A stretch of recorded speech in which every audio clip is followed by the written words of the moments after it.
Imate? Ok. Dobro. Torej, gre za metodo iteracije pri reševanju enačb. Zdaj, takole je. Enačbe, ki jih imate, jih načeloma lahko rešujete tako, da pač, če so linearne, seveda izraste želeno spremenljivko z ostalimi in poračunate stvari. Če so kvadratne, seveda lahko poračunate s formulo za kršitev kvadratne enačbe. Lahko razstavljate, recimo pri kakšnih polinomih višje stopnje pride predvsem to v upoštev. Obstajajo seveda tudi izrazi za splošne rešitve pri nižjih stopnjah, potem pa so tudi kar dosti grde, že za n je 3 dosti grda. Potem na neki točki pa tudi to ne več, ne? Ampak okej. No, ampak so pa ene enačbe, ki jih pa prav zares ne morete eksplicitno rešiti, ne? Zdaj, da se ta komentar mogoče včasih si pri reševanju enačb, če veste, da so neke količine majhne, lahko pomagate s kakšnimi aproksimacijami, pa je potem lažje. Recimo, ne vem, sinus x, če pričakujete, da bo ta x majhen, lahko potem aproksimirate z x, pa je kakšna stvar dosti lažje rešljiva in tako naprej. Včasih pa tudi to ni zares upravičeno, ne? Zdaj, enačba, ki bom napisal, je enačba, ki sicer je nismo delali na pripravah, ampak bo prišla v poštev na potem dodatnih pripravah za olimpijado in ki se imenuje Keplerjeva enačba. To bomo vključili v tako imenovano nebesno mehaniko 3, ki v resnici opisuje lego, torej povezuje neke različne količine, ki opisujejo lego danega telesa v recimo eliptični orbiti. V tej enačbi stvari so, tale m tukaj imenujemo srednja.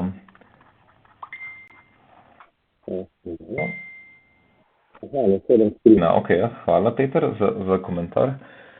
To bi bilo kar fajn, da storim.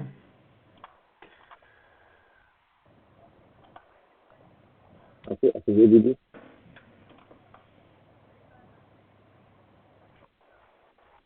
Ajde, če reče.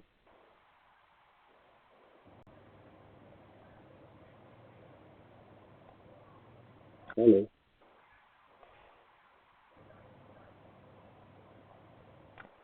Da se reče, se ni slišal. Ampak se vidijo seveda. Ja sem bil če reče. Spravili smo, da sem Discord videti.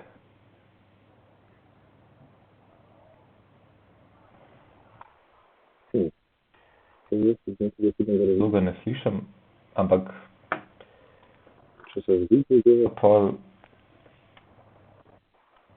bi morali biti tako.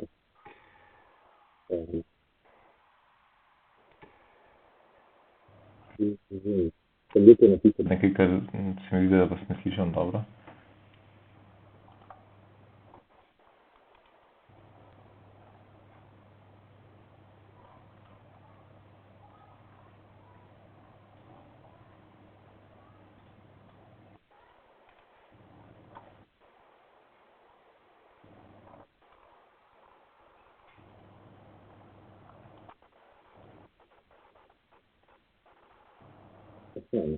Slišam, okej. Ampak slišal se pa vidite ali ne?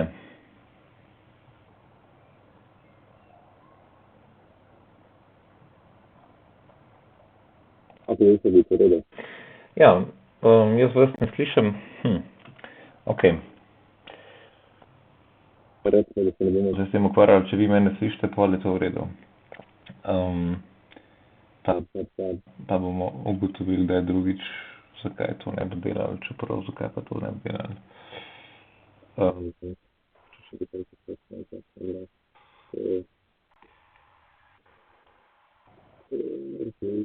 Video.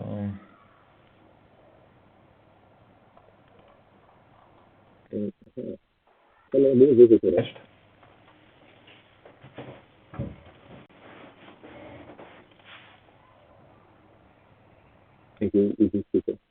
Aha, seveda.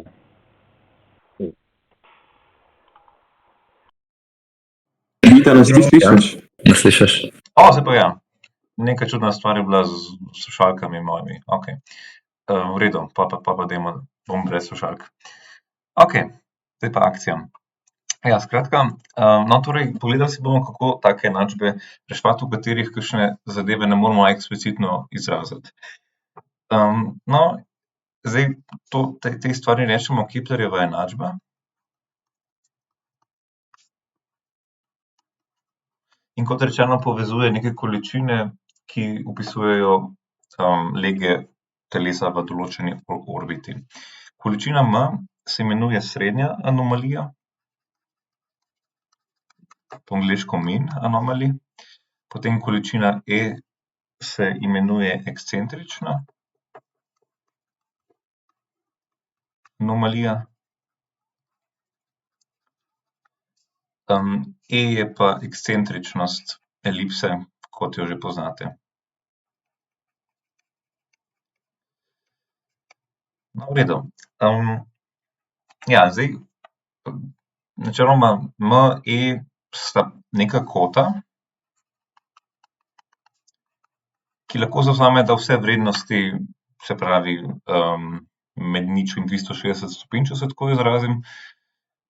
In v splošnem nimamo glih neke pravice, da bi kateregakoli aproksimirali z majhnim, ker namreč, če bi torej,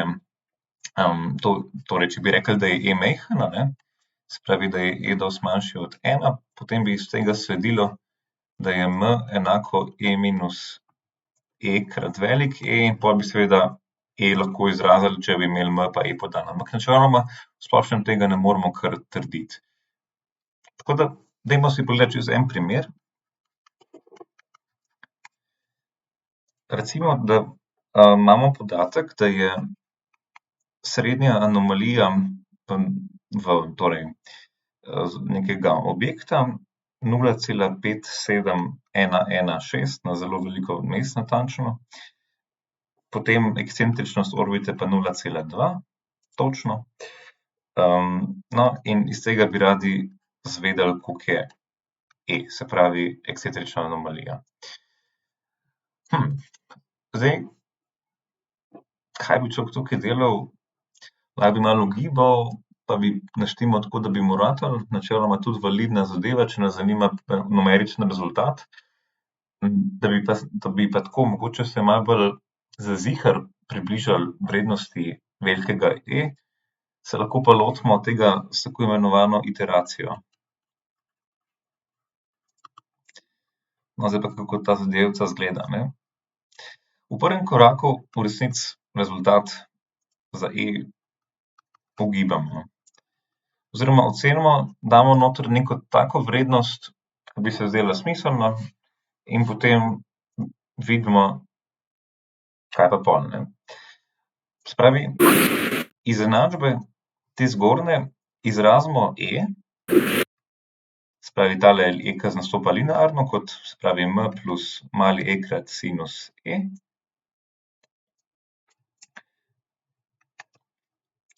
In načeloma neki E bomo ugibali, ga vstavili sem noter namesto tegale E-ja v sinusu in potem tukaj na drugi strani dobili neko drugo vrednost za E. In skratka, glavna ideja tega je, da potem to novo vrednost, ki bomo dobili, bomo spet vstavili semle noter v sinus E in potem dobili neko novo vrednost, pa jo spet vstavili sem in ugotovili bomo, da se vrednosti, ki jih tako dobivamo, približujejo pravi vrednosti. Zdaj pa dajmo poskusiti, se pravi, ugibajmo neki E, kaj pa vem, zdaj, pa by the way, tale m tukaj je v radianih. Pa E bomo tudi izražali v radianih, zaradi enostavnosti. Ok, pač dajmo nekaj ugibati, kaj pa vem, recimo, da je E 0,5.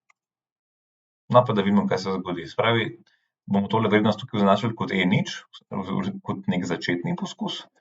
In na tak način bomo izračunali E1 kot m plus E krat sinus E0.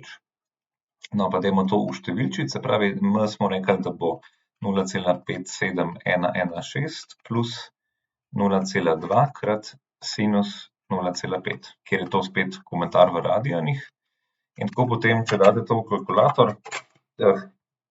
samo malo, se pravi, dobite, da je tole sinus 0,5 krat 0,2 plus okej, dobite, da je tole 0,66705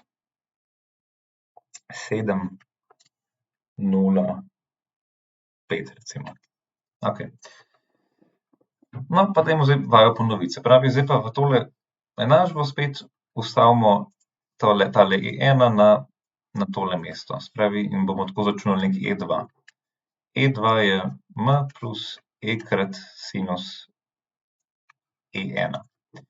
In zdaj, če vstavimo noter numerične vrednosti spet.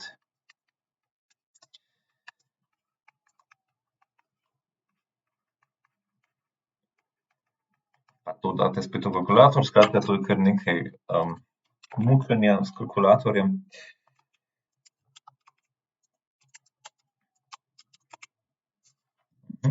Se pravi, E3 je 0,69489. Pa dajmo še enkrat. Spet. M plus E krat sinus E3 je, to zdaj kar v kalkulator samo pišem,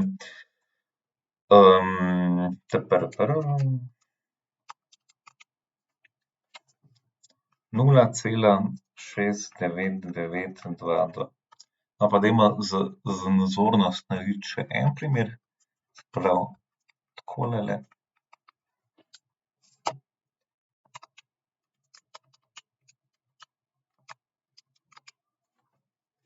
No, evo, tole je pa 0,69988. In tako naprej. Zdaj, a si kdo upa ugibati, koliko bi bila neka taka vrednost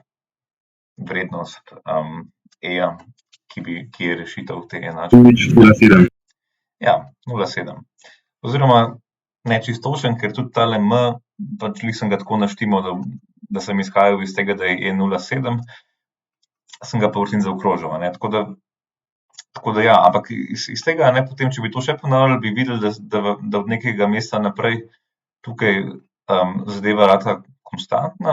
Mislim, par mest jih imate za ziher, pol naslednja mesta se vam pa spreminjajo še. Ampak v okviru natančnosti, ki vas zanima, se pravi, bi imeli 3 mesta, 4 mesta, kakorkoli, lahko potem s tem algoritmom iteracije določite vrednost iskane količine. In ta zadeva, kot rečeno, se uporablja takrat, ko kakšne neznanke ne morete direktno izraziti iz enačbe. In seveda takrat, ko vas zanima numeričen rezultat. Splošnega rezultata s tem seveda ne morete dobiti, ampak znotraj obdelave podatkov, ki vas tudi čaka na izbirnem testu recimo, je tak pristop čisto relevanten, zato ker vas v prvi vrsti zanimajo številčni rezultati. Takole, kaj več o Keplerjevi enačbi pa o suborbitalni mehaniki, kot se reče temu področju nebesne mehanike, pa znotraj nebesne mehanike 3 potem na pripravah. Tako da to je še ena zadeva, ki je Simon rekel, naj jo omenim, ker jo je zadnjič spustil. Takole. Ja, kar se optike tiče, v redu, dobili boste naloge pa zvezke, pa pač ponovite to, kar v resnici že znate. Ja, se pravi, zdaj smo pa prišli do točke, ko lahko karkoli vprašate v zvezi s tem, kar se je delalo na pripravah, pa če vas kaj tudi v splošnem še zanima.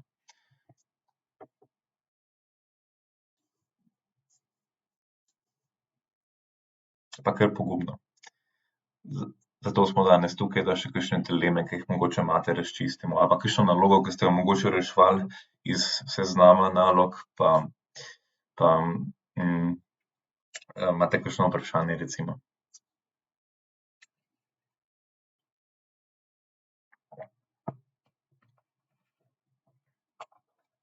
Nič se ne bojte.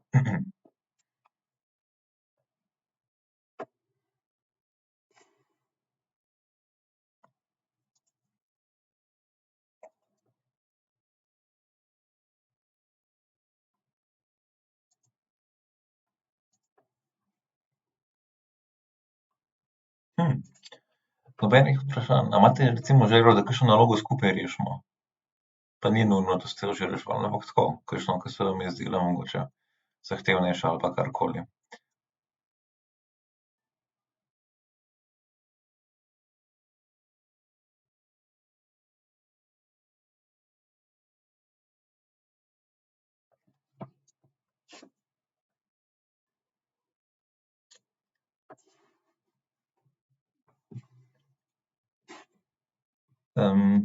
Okej, kaj pa zdaj?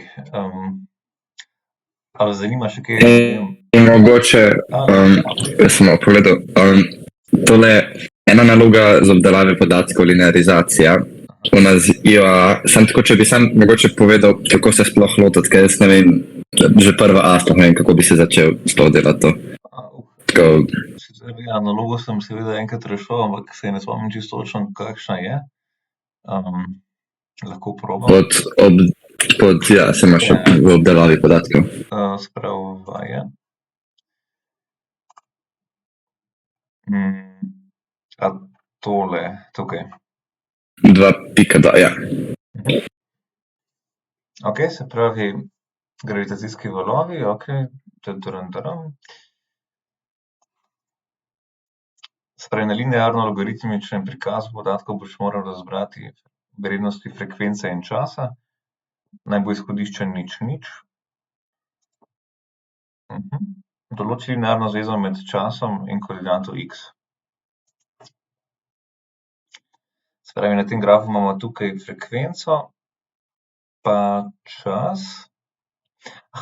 Ne, mislim, da ta del je enostaven, ne. Se pravi, to je samo mišljeno, da ti s tem, ko meriš z geotrikotnikom, da imaš neko merilo, se pravi neki faktor, s katerim ti pretvarjaš centimetre, ki jih izmeriš v sekunde. A ne, se pravi, zdaj to to si moraš naprintati na vsak način. Se pravi, tukaj izmeriš, koliko je stranica tegale pravokotnička, ali pa recimo izmeriš od -30 tukaj pa do 60 sekund, koliko centimetrov to je, recimo, da je, ne vem, 10 centimetrov. In potem narediš torej dobiš neko zvezo med t pa koordinato x. Koordinata x je to, kar ti fizično izmeriš. In se pravi, če ti izmeriš, ne vem, 5 centimetrov, to pomeni, da je dejanski čas, ki ustreza tem 5 centimetrom, enak, se pravi, množiti moraš s faktorjem 3, recimo, ne, se pravi 15 sekund. Okej, ja. Te naloge so tako členjene, da vam pomagajo, da si potem, ko morate dejanske meritve kakšne delati, da imate že vse te faktorje pa to pripravljene, se pravi, vas lepo počasi vodijo. Zdaj tukaj pri B je mogoče malo težje, ker imate tukaj logaritemsko skalo. Ampak spet, koncept je samo to, da si pripravite že za vnaprej neke zveze, ke vam pretvarjajo to, kar fizično izmerite, se pravi, količino, ki je dejansko na grafu prikazana. Zdaj pri obdelavi podatkov na splošno je pa pač pomembna, se pravi, da znate računati, se pravi, še mogoče naredimo eno sintezo za obdelavo podatkov.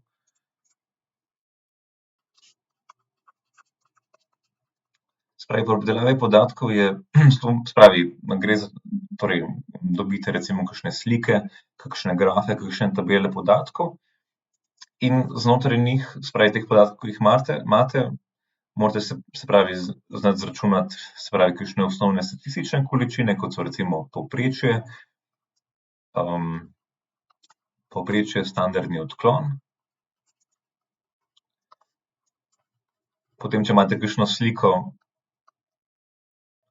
s katere nekaj odčitate, pač to odčitate, potem tudi ocenite, se pravi, napako odčitka. Potem seveda tudi, kar se napak tiče, vse, kar se torej napake na splošno, pa računanje z njimi. Se pravi, torej, da se vam napake pri seštevanju seštevajo, pri odštevanju tudi seštevajo, pri množenju torej v tem primeru absolutne napake, pri množenju pa deljenju delate z relativnimi napakami, pa take zadeve, ne. Potem napako morate znati recimo tudi oceniti iz kakšnega linearnega grafa, ne. Se pravi, če vi dobite neke podatke, pa jih, se pravi, takole, kaj pa vem, vam nastopajo na nekem grafu, potem seveda skozi te podatke potegnete premico,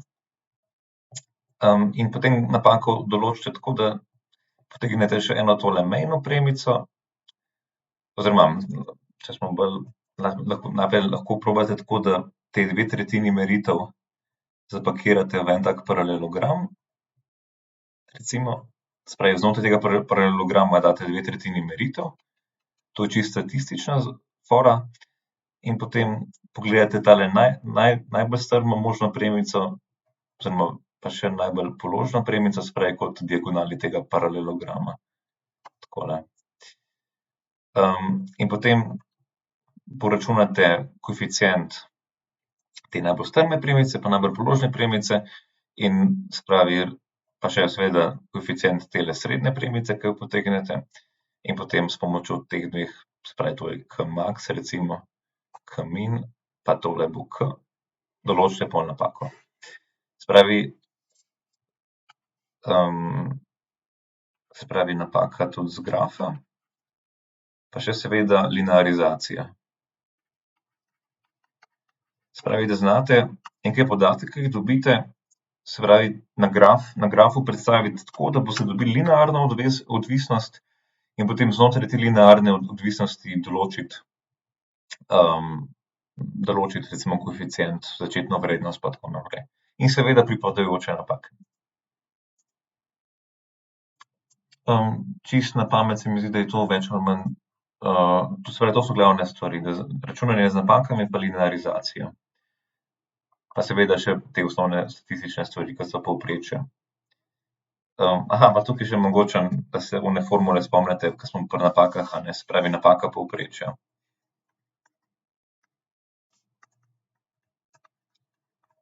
Podatkov.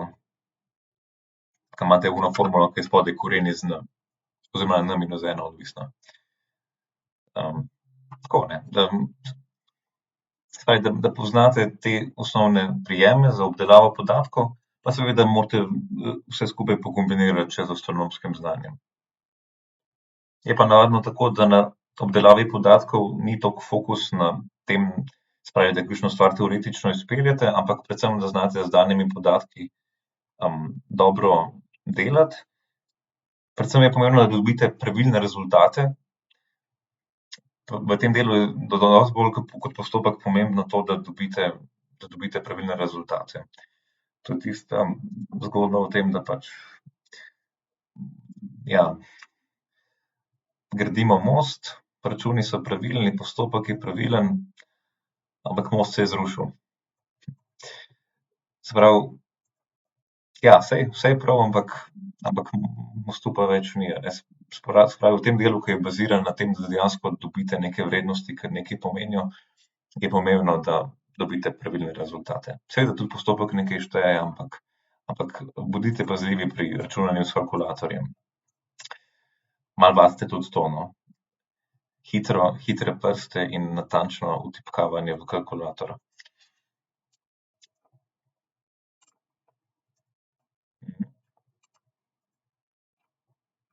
Še kakšno vprašanje mogoče?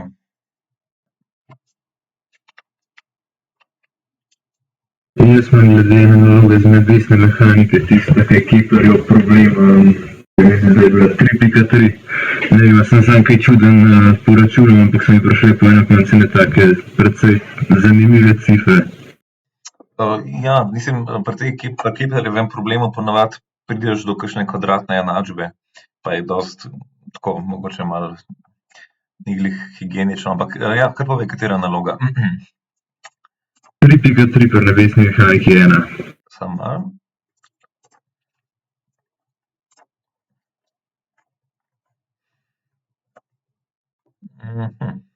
Okej. Čakaj, smo mi to reševali na predavanju ali smo nekaj drugega reševali? Ali ne, sploh nismo Keplerjevega problema, po mojem. No, vse nima veze. Spravi, tole. Ok, spravi, imamo nek planet, ki se giblje po elipsi okrog zvezde z maso pač nekaj. Spravi, tole bo velik M. Pa, ko je na razdalji tej, ima hitrost 100, pa še ta kot imamo podan. Ok.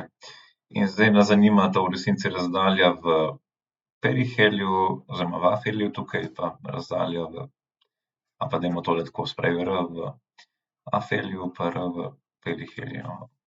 Sprav, oziroma to zdaj ni vezano na sonce, ampak ok. Tukaj imamo sonček, oziroma zvezdico z maso M. In na neki točki je kot med zvezdnico, planet zvezda pa med hitrostjo enak 60 stopinj, se pravi, kaj takega, kaj tukaj imate R0, takole, in tukaj, če rišete pravokotno na smer gibanja, oziroma tangentno na smer gibanja hitrost, je tale kot tukaj alfa je 60 stopinj. Vemo pa, v resnici samo to vemo, ja, in nas zanima to tukaj, RA, RP, pa RA. No, ok. No, Žan pa povej, kako si se tega lotil. Mislim, prva stvar, ki je bila, sem zapisal energijo. Ok, pa dajmo zapisati energijo. Spravi, energija v eliptičnih orbitah je, spravi, vsota kinetične pa potencialne. Pa dajmo, spravi, napisati. Spravi, kinetični prispevek bo. Kaj povej? Ja, hitrost na kvadrat polovic, pa minus Ja. G krat masa sonca. Ja, jaz sem že kar krajšal tam malo. Aha, ok, ja. Ne, no, vse en, ja. Pa dajmo Mi tako ne poznamo. Dajmo tako napisati, ja. Ok, ja, masa, ja, tako, deljeno z... Ja, volumnost z oddaljenostjo hle. Jasno. R0 In to je enako? je minus G krat masa sonca, volumnost 2 krat velika polovica. Ja, minus GM, volumnost 2A. Ja, zdaj pa da pogledamo malo, kaj imamo. Spravi, na levi strani imamo neko konstanto, spravi, ker vse te podatke poznamo, in iz tega lahko Izračunamo polovico. Ja, no pa dajmo. Sprav... 3,15 krat 10 na 9. Aha, imaš, ok, spravi, A je 3, koliko si rekel, 15? Ja, kar mi je zelo zanimivo, ne, zaradi tega, ker je to glih polovica od začetne razdalje. Razen, če sem se kaj zaračunal. Koliko si rekel, krat 10 na 9, ok, ja. Ja. Ja, mislim, koti so načeloma dosti lepi. Ali bila še kakšna druga interpretacija? Ja, mislim, mogoče geometrično bi si pol lahko človek narisal, ja. Ampak zanimata nas pa R, P pa R, A. Ja, samo v bistvu, če je velika polovica 3,15, ne, to pomeni, da je ta R0 praktično cela dolžina elipse. Dvakrat velika polovica, ne, in zaradi tega se mi to zdelo čuden. Torej R0 dvakrat, aha.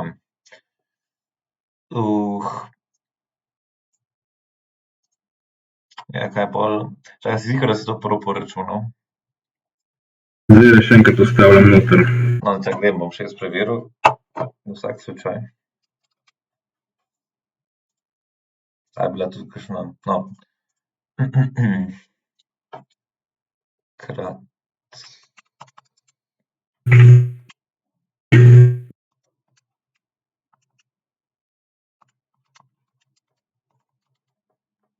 Še enkrat isto zdaj pride. Ja, čakaj, še imam malo časa.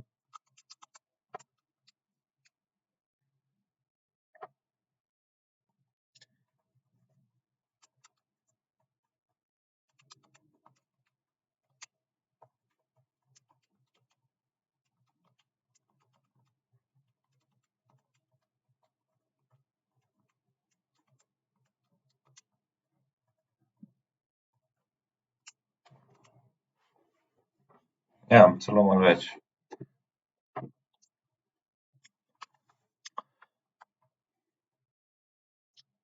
Se pravi,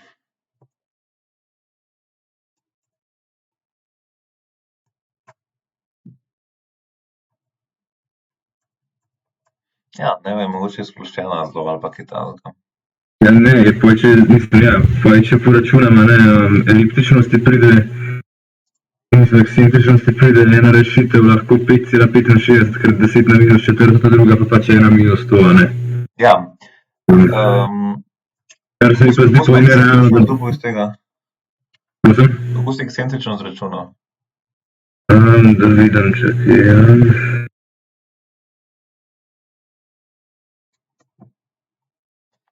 Noter sem ustavil v to ohranitev energije, sem pač na mister ustavil za eno točko hitrost, pa poj veliko pol spodaj na mistera krat 1 plus ekscentričnost. Poj sem pa za hitrost ustavil iz ohranitve vrtilne količine v bistvu. Sistem sinusne kota. To je bistveno, jaz pravi, druga enačba, ki jo moramo tukaj napisati, je ohranitev vrtilne količine. Ker v bistvu poznamo R0 krat V0, ne pa poj... Ja, čakaj, dela to napisati. Se pravi, dela to ohranitev, se pravi, v tej točki ima vrtilno količino koliko? To nisem šel računati, sem na direkt ustavil noter, samo lahko se zapišemo... Samo izraz napiše. R0 krat V0. M, ja, krat... R0. Pa V0, pa še... Krat sinus alfa. Tako, ja, pa še sinus alfa. In to mora biti enako M, R v P-ju recimo, pa krat V, ta R pa P sta tako ista pri meni, se pravi R v P-ju pa krat V v P-ju. Se pravi, zdaj, če mase itak pokrajšamo, dobimo zdaj recimo zvezo, da je V v P-ju enak R0 V0 sinus alfa deljeno z, se pravi, R, bom kar z velikimi črkami pisal RP. To zgornjo stvar dajmo označiti z neko konstanto, ker je konstantno, da ne bomo prepisovali tega, se pravi, recimo, da je to C vlomljeno z RP. Ok, pa dajmo zdaj še, ja, zdaj to tukaj gor nam kaj dosti v resnici ne pomaga, pač veliko polos sicer imamo, ampak mi bi radi imeli razdalje. Tako da zdaj, če napišemo zdaj spet podobno,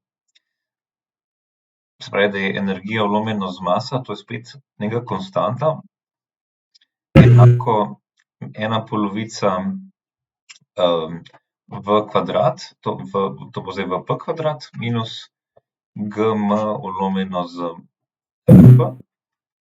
No, in zdaj tukaj noter moramo v resnici ta izraz upoštevati. Se pravi, ta stvar je neka konstanta, dajmo to pa lahko s K recimo označimo. Se pravi, ta K je enak temu je tukaj gor. To se da zračunati iz danih podatkov. Ok, samo zato, da ne bomo toliko konstant ostalih vlačili naprej. Se pravi, zdaj pa če tale zapis tukaj zgoraj samo not nesemo, ja, mogoče bi kar tale 1 z RP ustavili semle noter, pa bi dobili 1/2 VP kvadrat minus GM, se pravi, vlomljeno s C krat VP, saj to je v redu, a ne, ja, minus K je 0. Čeprav, zakaj sem zdaj za hitrostno dostavil, bolj bi bilo kar razdalj, no, pa saj lahko hitrost, saj bo pa lahko razdaljo takoj poračunamo. Se pravi, zdaj pa mogoče še z 2 množimo, da bomo imeli tukaj ok, no, zdaj pa potem VP je, zdaj imamo pa kvadratno enačbo, minus tole, plus minus koren, čeprav ta izpeljava tukaj skoraj neodvisna po mojem od, ja, seveda, se pravi, od tega je to periheli ali aheli, tako da mislim, da rešitev s plusom pa z minusom bosta glih te dve obe. V tej ohranitvi vrtilne količine smo namreč upoštevali, da je ta kot tukaj med radivektorjem pa med hitrostjo pravi in to se dvakrat zgodi. Ok. Se pravi, tukaj imamo pa B na kvadrat minus 4, to bo plus, a ne, se pravi 4, 8 k vlomljeno z 2. No, ono moje množenje z dvojko, kakor pametno se je slišalo, je bilo v bistvu dosti brez veze.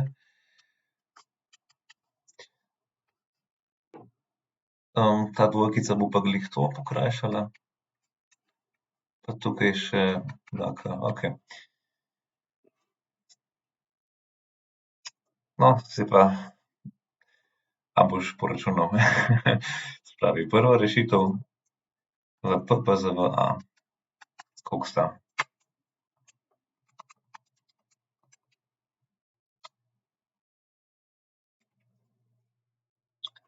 Mogoče bi bilo fajn navodilo se nekam sem spodaj še nesti.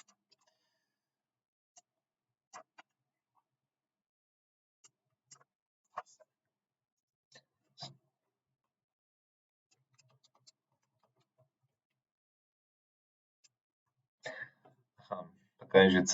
Se pravi, za C smo rekli, da je ta produkt, okej, R nič V nič alfa. K je pa ono iz energijskega zakona.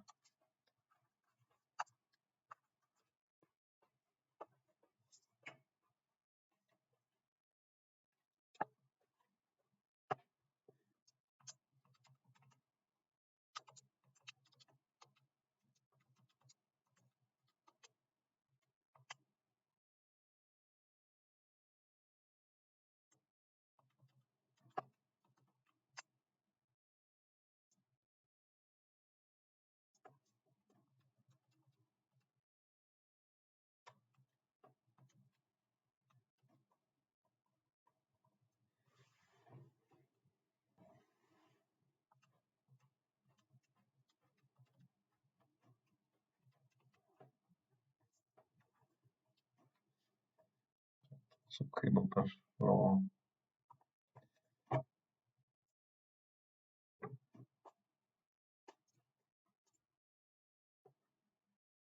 Zdaj, če sem prav izračunal, pride ta nižja hitrost 8,66 km na sekundo. Se pravi, ta nižja hitrost, se pravi ta tukaj, ja, 8. 8,66 km na sekundo. Okej. Za višjo pa 30,554 megametrov na sekundo. Zapisal to, ja. 30,55 kilometrov na sekundo ali Megametrov. kako? Megametrov. Megametrov. Okej, dajmo to reči takole, da bomo imeli malo več predstave. Ja, se pravi, kaj je iz tega razvidno nekako? Iz tega razmerja hitrosti, se pravi, zdaj pa dajmo še, se pravi, razmerje hitrosti je tudi enako razmerju polmerov, ne, mislim razmerju teh razdalj v afelju pa v periheliju.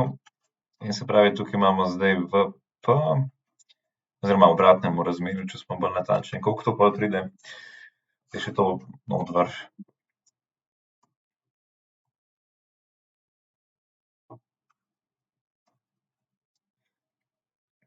Tisoč 3530, okej.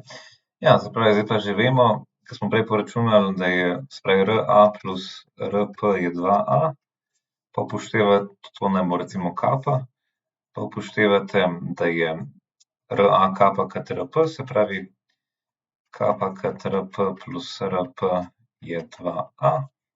In pol iz tega lahko izraste RP je 2A vlomljeno s kapa plus 1. Ta enka je tukaj skoraj irelevantna, ker očitno je to zelo sploščena orbita, a vendar, se pravi, za A smo koliko prej dobili, si rekel, da je polovička tega, ne, se pravi. Okej, koliko pa tu pride, se pravi, to stvar delimo. 2A, v bistvu je 2A enako R nič. Okej, približno.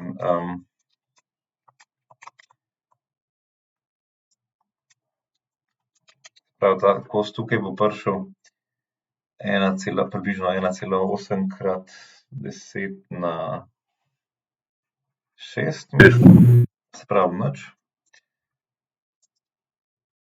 relativno malo, no. Mislim, ta problem je pa zelo mislim, številke so zelo nerealne, ampak v redu. Ja, pač drugi pa v bistvu preostalo, ne, se pravi, lahko rečemo 2A. Takole, nekaj takega. No, skratka, približno toliko. Ja, no, lahko vam povem, od kje sem to nalogo vzel, pa boste mogoče razumeli, zakaj so toliko nerealne številke. Pač ta naloga je iz klasične fizike v prvem letniku na fakulteti in pač seveda so to nalogo sestavili fiziki. Pa so dali malo čudne številke noter, zato ker če tole malo pogledate, to je, se pravi, to je 1800 kilometrov, da je vprašanje, katera zvezda bi imela takšen pomer. No,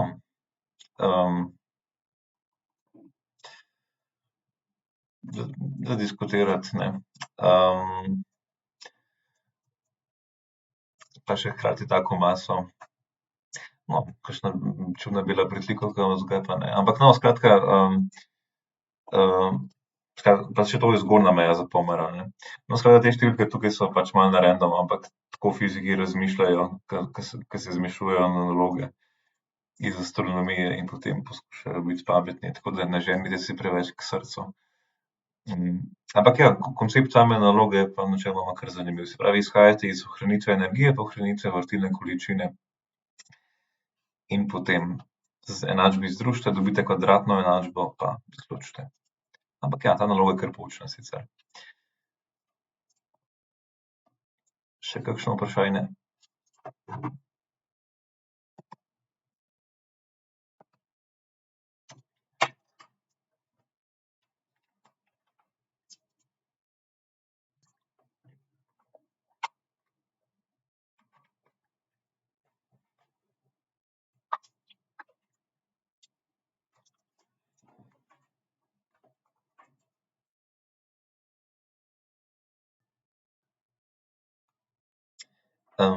Ja, če še kaj takega, kar še vprašajte.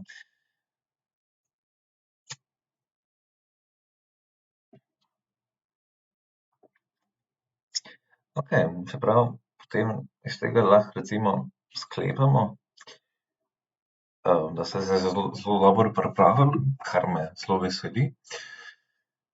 Upam, da vam je bil tale cikel priprav, ki smo ga imeli zdaj v zadnjih, kaj je to, skoraj bi lahko rekli 2 mesecih, všeč, pri srcu. Seveda ste se veliko novega naučili, zdaj imate pa na voljo še dober teden. Še enkrat prečekirajte zapiske, preglejte posnetke, probajte še kakšno dodatno nalogo, vajo rešiti. Pa se potem dobro pripravite na izbirno tekmovanje, ki bo, se pravi, naslednji teden v četrtek, 6. aprila na Vegovi v Ljubljani. Pišete najprej teoretični del, ki bo trajal 2 uri in pol, potem pa po kratki pavzi še del za obdelavo podatkov, ki bo trajal 2 uri. Zdaj okviren plan je, da bi se zadeva začela ob 12, ampak razmišljamo še, če bi mogoče začeli že 1 uro prej, ampak v zvezi s tem se bomo jutri vse natančno dogovorili in vas obvestimo prek Discorda. Ampak načeloma datum je pa fiksen, tako da se potem vidimo takrat v živo. Tako, ja. Če je kakšno nejasnost vprašanje, vedno lahko napišete na Discord ali pa na mail ali pa kakorkoli, sicer pa se potem vidimo čez dober teden, pa veliko užitkov, sreče in zadovoljstva pri pripravah na izbirno tekmovanje. Bodite lepo. Čau, čau. Adijo. Adijo. Adijo.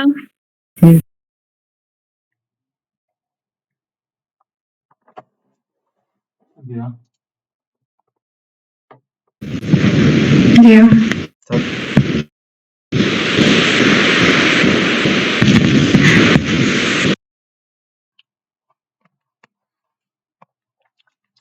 pizza, kako so sramežljivi.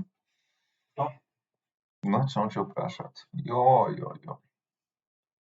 Pač, shit, zato se snema.